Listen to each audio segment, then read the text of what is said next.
Olá, minha gente. Hoje vamos fazer uma gravação aqui falando um pouquinho sobre o PCN+, né? Deixa eu ajeitar minha tela aqui, beleza. Então, gente, o que que é, né, o PCN+. Esse documento, ele é o chamado Parâmetros Curriculares Nacionais, Orientações Complementares. Então, ficou conhecido como PCN+. Então, ele vem para, como o nome já diz, de orientar de forma complementar os parâmetros curriculares nacionais. No caso, a gente vai ver aí o voltado para o ensino de física, tá? Então, beleza, é um documento, né, lá de 2006. Ele tem em torno de 40 páginas, está disponível para nós no nosso ambiente virtual, né? E a finalidade dele, como está no slide aqui, é oferecer orientações para os nossos professores para alcançar os objetivos propostos nos parâmetros curriculares nacionais. A gente já viu os PCNs da física, né? Então, esse PCN da física, ele já relata ali que o Estado, né, espera de nós, como cumprir o currículo ali voltado para a física, para o ensino médio e para o fundamental. E os PCN+, ele vem para subsidiar, né, dar um toque a mais ali, né, no que já vem colocado no documento dos PCNs para a gente. Então ele sugere, né, ele vai sugerir essa organização curricular a partir de alguns temas estruturadores. Mais para frente aqui a gente vai ver quais são esses temas estruturadores, né? E tem como suporte, então, esses eixos, né, os eixos que norteiam os PCN+, é a questão da interdisciplinaridade e da contextualização. A gente já bateu muito, né, nos outros blocos aí da nossa disciplina, a questão da alfabetização científica, né, a formação do aluno, não para que ele seja engenheiro, pode até ser que seja, né, um engenheiro, um professor de matemática, de física, de química, mas voltado para ser um cidadão alfabetizado em termos científicos, né? Que ele consiga ler uma notícia do jornal, por exemplo, aí, sei lá, aquecimento climático, identificar que é a medida do grau de aquecimento, por quê, o que que é efeito estufa, o que está acontecendo, né? Essa questão do ciclo do carbono, entender minimamente para poder ser um cidadão alfabetizado cientificamente. Então, isso entra a questão da contextualização que a gente até já viu, né? Pois bem, então a interdisciplinaridade, essas telas vêm para mostrar, né? Então, a interdisciplinaridade, que é juntar esse quebra-cabeça, né? Que representaria cada disciplina seria um quebra-cabeça desse aí, o verdinho, o azulzinho, o vermelhinho. Então, é juntar isso, né? É trabalhar todas as disciplinas, né? Português, a matemática, ciências, a história, fazendo um link de cada uma delas, né? Esse trabalho integrado para que não fique cada disciplina na sua caixinha, né? Então, tudo trabalha de forma, pelo menos deveria, né? De forma integrada, certo? Então, essas duas imagens vêm para configurar isso, principalmente essa questão da interdisciplinaridade, né? Bom, e contextualização. Então, me permitam ler aqui, com a contextualização, então a gente busca aproveitar as relações entre os conteúdos e o contexto para dar significado ao aprendido. Ou seja, aproveitar aquele conhecimento prévio que o aluno já traz, todos nós já levamos conosco, né? A nossa base nossa de conhecimento. E vocês, enquanto professores lá quando estiverem trabalhando lá no ensino médio, né? É saber aproveitar muito desse conhecimento que o aluno já traz, né? O aluno traz esse conhecimento, ele não é uma tábula rasa, né? Como anteriormente lá atrás algumas correntes pedagógicas sugeriam, que o aluno vem como uma folha em branco que vai sendo preenchida na escola, não é isso, né? O aluno já traz um rol de conhecimentos. E a contextualização é isso, né? Trabalhar os conceitos da disciplina, da física, mas dentro de um contexto do aluno. Então, por exemplo, se você trabalha numa escola, numa cidade grande, na periferia de uma cidade grande, a contextualização é diferente de uma escola no centro de uma cidade menor, por exemplo. como também no centro de uma cidade grande. Então, tudo isso aí influencia nessa questão da contextualização.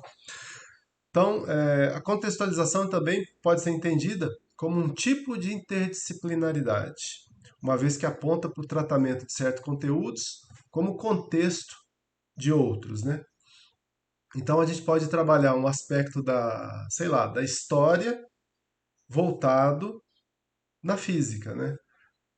Trabalhar, por exemplo, quando Newton fez né, configurou ali as leis dele, né? As leis de Newton, aquele contexto que ele vivia, como que era a Inglaterra naquela época, o que estava acontecendo. Isso é também trabalhar com a contextualização. E cada descoberta, né, por exemplo, sei lá, a questão da radiação, desenvolvimento das armas atômicas lá naquele contexto de Segunda Guerra Mundial, como é que o mundo vivia, politicamente como é que estava configurado o nosso mundo, e por isso que foi desenvolvida a bomba naquela época, né? Por que pelos Estados Unidos e não pela Alemanha? Então são todos temas assim que podem ser trabalhados e também entram nessa questão da contextualização. E aí, né, o que, que o PCN mais quer que a gente faça? Né? Então é um documento que foi preparado e ele quer que nós façamos alguma coisa, né? Então, ele basicamente quer isso, que a gente relacione conteúdos e competências. Então é mais ou menos também o que essa imagem está falando, né? A professora ali falando de cada pedacinho do quebra-cabeça para ajudar com os alunos montem esse quebra-cabeça. Né? Então vamos ver aí um pouquinho sobre o que é conteúdo e o que é competência. Né? Então competência, a gente ouve muito falar desses dois. Conteúdo é mais tranquilo, né? Mas competência, o que é competência? Né? Então as competências são entendidas como as qualificações humanas amplas e múltiplas, que superam a mera memorização ou aplicação de fórmulas. Então não é só memorizar e aplicar as fórmulas, né? Fórmula do sorvete, sorvetão, lembra disso, né?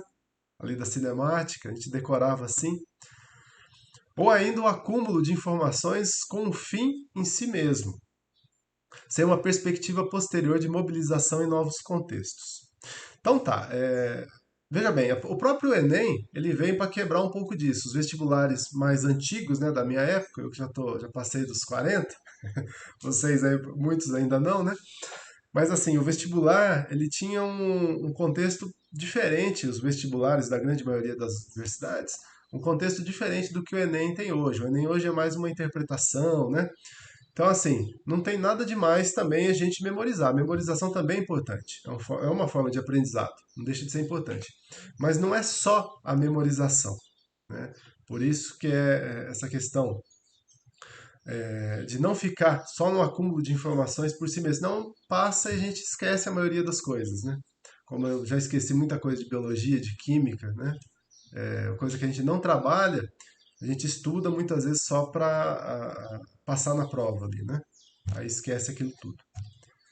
Então é uma forma, né, de trabalhar a competência do aluno para que aquilo fique significativamente para ele, né? Uma forma significativa para ele usar durante toda a vida. É a alfabetização científica. Né? Então, pois bem, então, vejam, esse conhecimento todo da física, de muitos séculos, não pode estar todo presente no ensino médio. Então não tem jeito, a gente não tem conteúdo para tudo isso, não dá nem tempo, né? Impossível. Então é necessário fazer sempre que o professor tenha que fazer suas escolhas em relação ao que é mais importante ou fundamental, estabelecendo para isso as referências apropriadas. Então, tem até um erro aí, né? Seleção tradicional, mas é tradicional, esqueci de um I aí, tá, gente? Então, essa é a nossa divisão ali para o ensino médio. Começa com mecânica, né? Cinemática, energia e tal. Termologia, ótica e eletromagnetismo. A gente tenta trabalhar essas quatro áreas durante os 3 anos, né? Não que esteja errada, né? Mas assim é uma transposição aqui do ensino superior que a gente leva para o ensino médio. Né? No ensino superior a gente também trabalha aí com a física 1, 2, 3 e 4, né? Mais ou menos isso. Mecânica, termologia, ótica e eletromag ali no final. Então a gente quer que, como eu já vinha falando, que a física então seja uma ferramenta a mais nas formas de pensar e agir do aluno. tá? Para que o aluno tenha essa alfabetização científica. Então, beleza. O PC Animais fala então o seguinte, então, supõe-se que se esteja preparando o jovem para ser capaz de lidar com situações reais, crise de energia, problemas ambientais, manual de aparelho, né? Pega ali, o cara comprou a air fryer dele, nova, quer ver como é que funciona, como que o ar, o que esquenta o ar, como é que ela funciona, tudo está no manual ali, né? Para não ligar um aparelho que é de 110 volts em 220 volts, isso tudo é aprendizado da física. Concepções de universo, questão das marés, né? Exame médico, notícia de jornal, assim por diante. Então, esse é o intuito, o que o PC Animais quer que o aprendizado de física seja para o aluno. Competências vão ficando cada vez mais complexas conforme o estudante vai avançando do ensino fundamental para o médio. Então, o PCN também fala isso. Ali no ensino fundamental, são coisas mais, digamos assim, mais de observação, mais triviais mesmo, né? E conforme ele vai indo, vai tendo esse bagagem, esse repertório teórico, aí vai fazendo, conceitualmente ele já vai evoluindo, né, no ensino médio. Identificar as competências desejadas em física, o PC Animais ele sugere ali o documento sugere algumas competências, né? E os parâmetros curriculares já relacionam as competências relacionadas principalmente com a investigação e compreensão dos fenômenos físicos, enquanto há outros que dizem respeito à utilização da linguagem na física e na sua comunicação, ou finalmente que tenham a ver com a contextualização histórico e social. Então, o PCN+, ele vai da página 7 até a página 16, são 8, 9 páginas ali, que ele vai referenciando essas competências e qual o seu sentido na física, tá? Então, eu peguei a primeira ali que ele mostra, para seguir de exemplo aqui para nós, que é o seguinte, por exemplo, competência geral, símbolo, código e nomenclatura da ciência e tecnologia. Ali, número 1 aí do lado esquerdo. Reconhecer e utilizar adequadamente na forma oral e escrita símbolos, códigos e nomenclatura da linguagem científica. Então, detalhando para isso, o que seria isso, né? Reconhecer e saber utilizar corretamente símbolos, códigos, nomenclaturas de grandezas da física, por exemplo, nas informações e embalagens de produtos.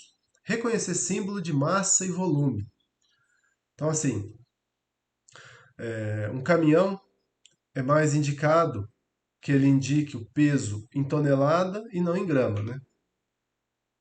Volume de água, volume de uma piscina, você conhecer, poder aferir ali mais ou menos quanto tem de volume de água em determinada piscina, né? Previsões climáticas, identificar temperatura, pressão, índice pluviométrico. No volume dos alto-falantes, reconhecer a intensidade sonora, que são os decibéis, né? Em estradas ou aparelhos, velocidade, que é metro por segundo, quilômetro por hora, que a gente vê muito nas estradas. O que significa isso, né?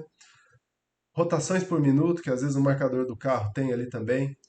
Quantas rotações por minuto o motor está trabalhando? Por que não pode trabalhar numa uma rotação tão elevada que não, né, não faz bem para o motor?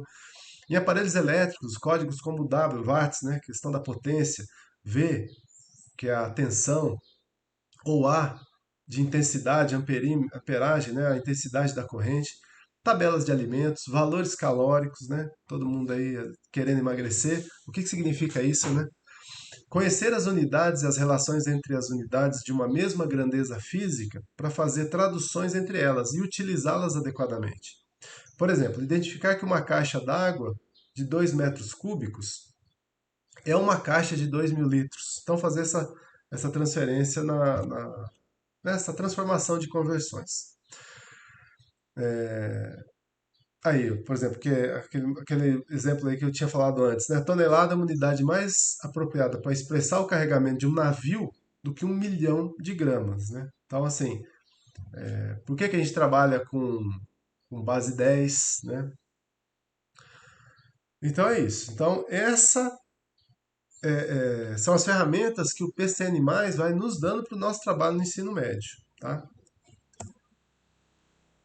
Ele faz, então ele volta agora àquela questão das competências, os temas estruturadores. Então ele sugere alguns temas estruturadores para o ensino de física. Então ele lista 6 temas de 1 ao 6. Então, por exemplo, tema 1, movimentos, variação e conservação do movimento. Tema 2, calor, ambiente, fontes e usos de energia. Tema 3, equipamentos eletromagnéticos e telecomunicações.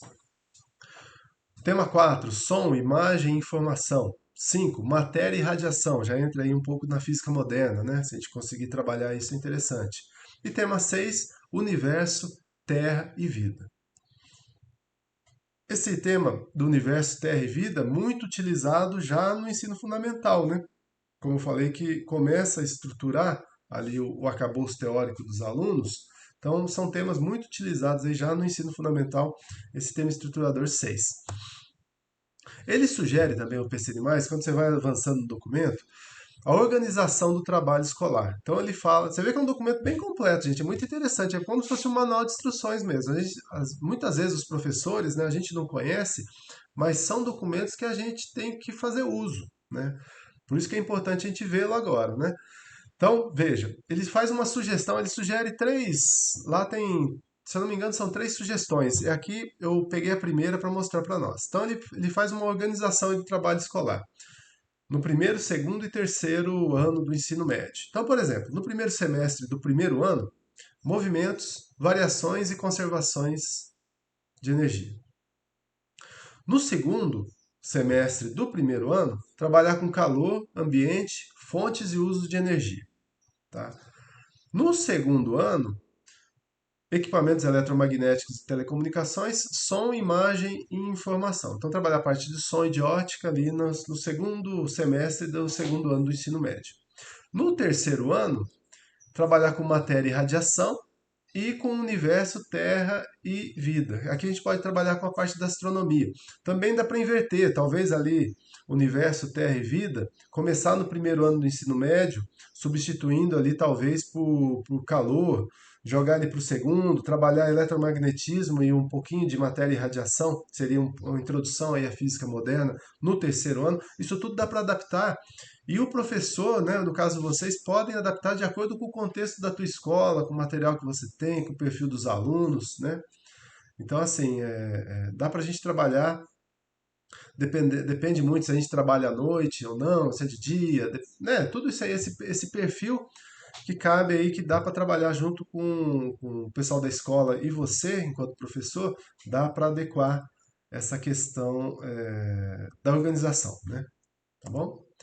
E ele fala ali também, no finalzinho já do documento, a questão das estratégias. Né? As estratégias para ação volta na questão da contextualização, né? Para a gente aproveitar esse arcabouço que o aluno já traz, para a gente poder contextualizar mesmo, né? Fazer essa formação para o aluno. Então, basicamente, esse é o nosso PCN+. Então, esse documento que a gente estudou, gostaria, né, que vocês façam, né, quem não deu ainda, dá uma lida nele. É um documento muito interessante, junto com os parâmetros curriculares nacionais, né, para o ensino de física. Dá para fazer uma tabelinha legal e é um documento que dá para ser muito utilizado. Tá bom? Um forte abraço para vocês, fiquem com Deus, se cuidem. Até a próxima, até mais. Vamos desligando, vamos parando por aqui. Tchauzão.